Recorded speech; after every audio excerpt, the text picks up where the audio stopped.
สบายดีพี่น้อง FC แฟนคลับส่อง YouTube พี่น้องวันนี้มาอยู่ที่หมู่บ้านชนเผ่าตะโอยโบราณที่ชื่อประเพณีผีบ้านนับเก่าแก่100 ปีขึ้นไป หาดูได้ยากพี่น้องบรรยากาศตอนเช้าๆพี่น้อง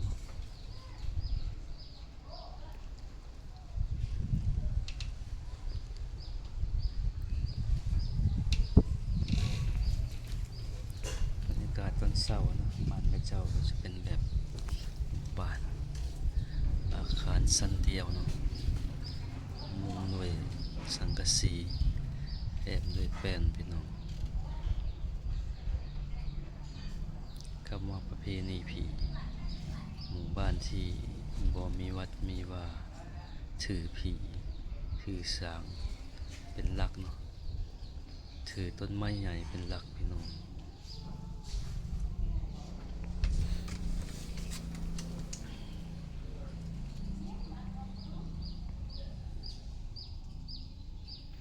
ส่วนหลายผู้คนก็เจ้าจะถืออาชีพทำหัวทำสวน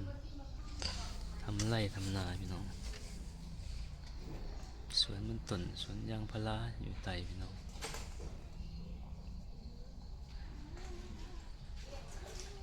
ปลูกต้นไม้หน้าบ้านก็งามนะพี่น้องจะเป็นบ้านชนเผ่าตะโอยนี่พี่น้องชนเผ่าเราเทิงนี่พี่น้องเป็นบ้านนอกคลองนาเป็นไปอยู่นี่พี่น้องนี่ก็ถ่ายตกเสียงนกฮ้องบรรยากาศยามเช้า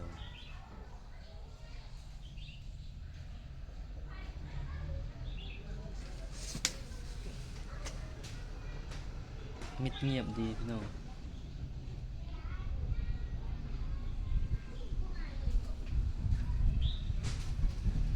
บ่มีคนอยู่พี่น้องมิดเงียบเลยนะต้องใส่กับเจ้าไปหัวไปสวนไปให้ไปนา